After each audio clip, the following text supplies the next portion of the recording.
আসসালামু আলাইকুম। সবার আগে বাছাই করা ১০টি আন্তর্জাতিক খবর জানিয়ে দেব। প্রথমেই থাকছে শিরোনাম। তবে তার আগে অনুরোধ থাকবে ভিডিওটিতে একটি লাইক দিবেন।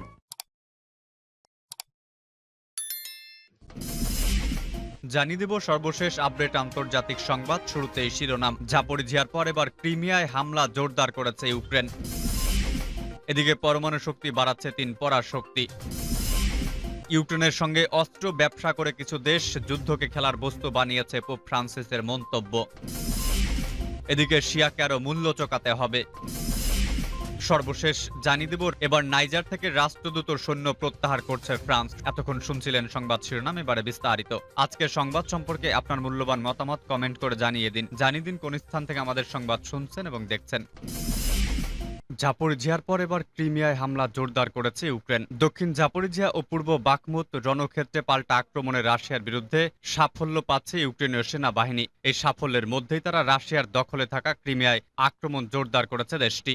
রাশিয়ার কৃষ্ণসাগরীয় নৌবহরের সদর দফতরে হামলার পরদিন শনিবার ক্রিমিয়ায় বিমান হামলা চালিয়েছে ইউক্রেন। সামাজিক যোগাযোগ মাধ্যমগুলোতে শেয়ার করা ছবিতে আকাশে ধোঁয়া উঠতে দেখা গেছে। রোববার সেভাস্তোপোলের রাশিয়াপন্থী গভর্নর মিখাইল রাজভোজায়েভ টেলিগ্রামে বলেন, প্রাথমিক তথ্য অনুসারে রুশ আকাশ প্রতিরক্ষা ব্যবস্থা ইউক্রেনীয় হামলায় প্রতিক্রিয়া দেখিয়েছে। বিস্তারিত তথ্য না দিয়ে তিনি শুধু বলেন, ক্ষেপণাস্ত্রের ধ্বংসাবশেষ শহরের বিভিন্ন স্থানে পড়েছে। তিনি আরো বলেন, ক্ষেপণাস্ত্রের বিপদ শিরোনামে পরবর্তী পোস্টে সতর্ক করে তিনি বলেছিলেন, বাড়ির গ্যাস ও বিদ্যুৎ লাইট বন্ধ রাখতে হবে। অপর এক বার্তায় তিনি বলেন, আরেকটি ক্ষেপণাস্ত্র হামলার শঙ্কা রয়েছে। টেলিগ্রামের তথ্য অনুসারে রাশিয়ার সবচেয়ে বড় বিমান ঘাঁটিতে দুটি শক্তিশালী বিস্ফোরণ হয়েছে। টানা 2 দিনের হামলায় স্পষ্ট হচ্ছে ইউক্রেনের সেনাবাহিনী ক্রিমিয়া ও রাশিয়া কৃষ্ণসাগরীয় নৌবহরকে লক্ষ্য করে আক্রমণ জোরদার করেছে। 2014 সালে ইউক্রেনীয় ভূখণ্ড ক্রিমিয়া দখল করে রাশিয়া। এখানে রাশিয়ার কৃষ্ণসাগর নৌবহর মোতায়েন রয়েছে। মস্কোর এই দখলকে স্বীকৃতি দেয়নি আন্তর্জাতিক সম্প্রদায়। রুশ সেনাদের দখল থেকেই ভূখণ্ডটি পুনরুদ্ধারের অঙ্গীকারের কথা জানিয়েছে ইউক্রেনীয়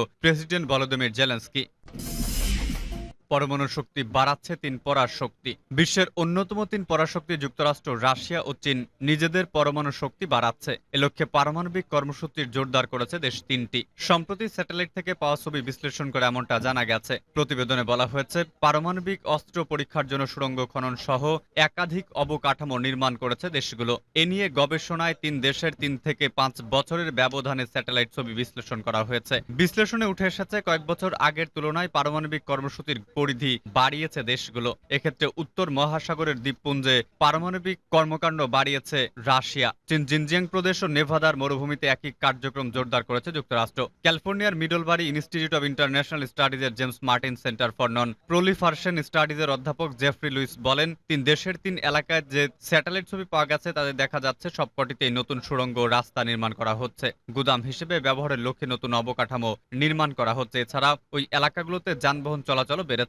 বিশ্বজুড়ে সামরিক কর্মকাণ্ডে কমাতে কাজ করছে অধ্যাপক জেফ্রি লুইস। এসব ঘটনায় বড় ধরনের ক্ষতির আশঙ্কা প্রকাশ করে তিনি বলেন, চীন, রাশিয়া ও যুক্তরাষ্ট্র হয়তো নতুন করে পারমাণবিক পরীক্ষা চালানো শুরু করেছে। এসবের পেছনে অনেক ধরনের ইঙ্গিতই পাওয়া যাচ্ছে। স্যাটেলাইট থেকে পাওয়া ছবিগুলো দেখানো হয়েছিল যুক্তরাষ্ট্রের বিমানবাহিনীর সাবেক কর্মকর্তা ও বিশ্লেষক সেড্রিক লেইটকে। অধ্যাপক লুইসের সঙ্গে একমত পোষণ করে তিনি বলেন, ছবি থেকে এটা পরিষ্কার যে তারা শুধু পারমাণবিক অস্ত্র আধুনিকায়নের জন্য কাজ করছে না, নতুন পরীক্ষা চালানোর জন্য কাজ করছে। পারমাণবিক অস্ত্র এর ঝুঁকি নিয়ে গত মাসে উদ্বেগ জানিয়েছিলেন জাতিসংঘের মহাসচিব অ্যান্তনিও গুতেরেস। এ সময় তিনি বলেছিলেন, চলতি বছর আমরা ভয়ঙ্কর অবিশ্বাস ও বিভক্তির মধ্য দিয়ে যাচ্ছি। ঠিক এ সময় বিশ্বজুড়ে 13,000 পারমাণবিক অস্ত্র মজুদ রয়েছে। দেশগুলো তাদের পারমাণবিক অস্ত্র আধুনিকায়ন আরও কাজ করে যাচ্ছে, যা বিশ্বে ধ্বংসের একটি রেসিপি। সম্প্রতি রাশিয়া ইউক্রেন যুদ্ধ ঘিরে 2 মেরুতে ভাগ হয়ে পড়েছে প্রায় পুরো বিশ্ব। এদিকে নেতৃত্ব দিচ্ছে যুক্তরাষ্ট্র ও পশ্চিমা দেশগুলো, অন্যদিকে চীন ও রাশিয়া। এতে বিরোধ বাড়ছে বড় অর্থনীতি ও পরমাণু সমৃদ্ধ দেশগুলোর মধ্যে। ফলে বড় ধরনের বৈশ্বিক সংঘাতের আশঙ্কাও বাড়ছে। এর মধ্যে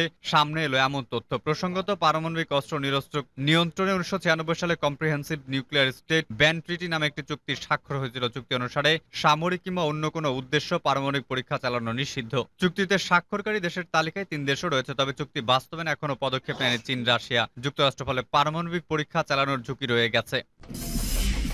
পোপ ফ্রান্সিসের মন্তব্য, ইউক্রেনের সঙ্গে অস্ত্র ব্যবসা করে কিছু দেশ যুদ্ধকে খেলার বস্তু বানিয়েছে। কিছু দেশ প্রথমে ইউক্রেনকে অস্ত্র সরবরাহ করার পর তাদের প্রতিশ্রুতি থেকে সরে আসায় হতাশা প্রকাশ করেছেন ক্যাথলিক খ্রিস্টানদের সর্বোচ্চ ধর্মগুরু পোপ ফ্রান্সিস। তিনি বলেছেন, রাশিয়া ইউক্রেন সংঘাতে কিছু দেশের স্বার্থ রয়েছে এবং সেটি হচ্ছে অস্ত্র বিক্রি এবং অস্ত্র ব্যবসা। ফ্রান্সের মার্সেই নগরী থেকে ভ্যাটিকান ফেরার পথে বিমানে একজন সাংবাদিকদের সঙ্গে আলাপকালে তিনি এ মন্তব্য করেন। তিনি শান্তির প্রতিষ্ঠার যে চেষ্টা করছেন তা সফল না হয়েও হতাশ কিনা এমন প্রশ্নের জবাবে পোপ ফ্রান্সিস মন্তব্য করেন। তিনি ইউক্রেন যুদ্ধ বন্ধ করার প্রচেষ্টা হিসেবে ইতালির কার্ডিনাল ম্যাত্তিও জুপ্পিকে নিজের প্রতিনিধি হিসেবে কিয়েভ, মস্কো, ওয়াশিংটন ও বেইজিং এ পাঠিয়েছেন। পোপ ফ্রান্সিস ওই সাংবাদিককে বলেন তিনি কিছুটা হতাশ হয়েছেনই। এরপর তিনি অস্ত্র ব্যবসা, সামরিক শিল্প এবং যুদ্ধ সম্পর্কে ঢালাও বক্তব্য দিতে শুরু করেন। পোপ বলেন, আমাদেরকে বিষয়টিকে খোলার বস্তু বানানো উচিত নয়, আমাদের উচিত তাদের সমস্যার সমাধান করতে সাহায্য করা। আমি এখন দেখছি কিছু দেশ পিছু হটে যাচ্ছে এবং ইউক্রেনকে আর অস্ত্র দিতে চাচ্ছে না। পোপের এ বক্তব্য ব্যাখ্যা দিয়েছেন ভ্যাটিকানের মুখপাত্র মাত্তিও ব্রুনি। তিনি দাবি করেছেন পোপ তার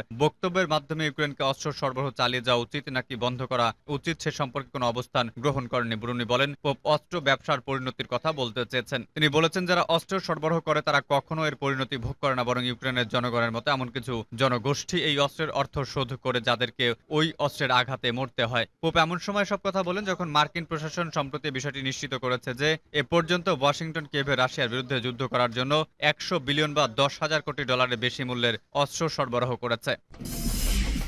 রাশিয়াকে আরও মূল্য চোকাতে হবে। গত বৃহস্পতিবার ওয়াশিংটন সফর করেন ইউক্রেনের প্রেসিডেন্ট ভলোদিমির জেলেনস্কি। ওই সফরে মার্কিন প্রেসিডেন্ট জো বাইডেনকে বিশেষ ধন্যবাদ জানান তিনি। মার্কিন যুক্তরাষ্ট্রের প্রতি জেলেনস্কির কৃতজ্ঞতা প্রদর্শন নতুন কিছু নয়। যুদ্ধের শুরুর থেকে এখন অবধি যুদ্ধ কবলিত ইউক্রেনকে যেভাবে সহায়তা করে আসছে যুক্তরাষ্ট্র তার মিত্ররা, তাতে ধন্যবাদ ও কৃতজ্ঞতা তাদের প্রাপ্য বটে।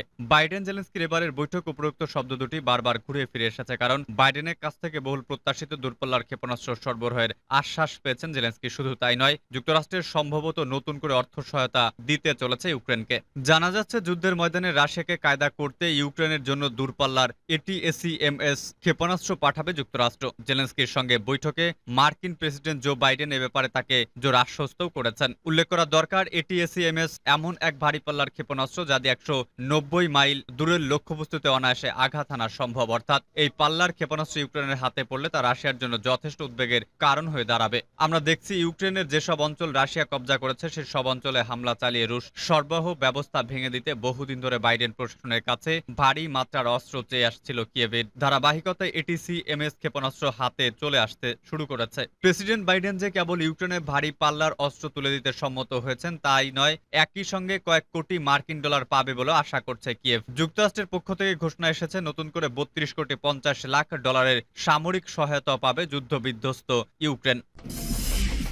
নাইজার থেকে রাষ্ট্রদূত সৈন্য প্রত্যাহার করছে ফ্রান্স। আফ্রিকার দেশ নাইজার থেকে রাষ্ট্রদূত সৈন্য প্রত্যাহার করার ঘোষণা দিয়েছেন ফরাসি প্রেসিডেন্ট ইমানুয়েল ম্যাক্রো। গত জুলাই মাসে অভ্যুত্থানের পর থেকে দেশটির সাথে টানাপোড়েন চলছিল ফ্রান্সের। ম্যাক্রো রোববার টেলিভিশনে প্রচারিত এক বক্তৃতায় বলেন, ফ্রান্স তার রাষ্ট্রদূত প্রত্যাহারের সিদ্ধান্ত নিয়েছে। আগামী কয়েক ঘন্টার মধ্যে আমাদের রাষ্ট্রদূত এবং বেশ কয়েকজন কূটনীতিক ফ্রান্সে ফিরে আসবে। তিনি আরো বলেন, সামরিক সহযোগিতা শেষ হয়ে গেছে এবং নাইজারের মোতায়েন 1500 ফরাসি সৈন্য আগামী মাসগুলোতে প্রত্যাহার করা হবে। তিনি জানান, চলতি বছর শেষ হওয়ার আগেই সৈন্য প্রত্যাহার সম্পন্ন হবে। নাইজারের সামরিক বাহিনী এবং জনসাধারণ ফরাসি সৈন্য প্রত্যাহারের চাপ সৃষ্টি করছিল। গত কয়েক সপ্তাহে রাজধানী নাইমেতে হাজার হাজার লোক ফরাসি সৈন্য প্রত্যাহারের দাবিতে বিক্ষোভ করছিল।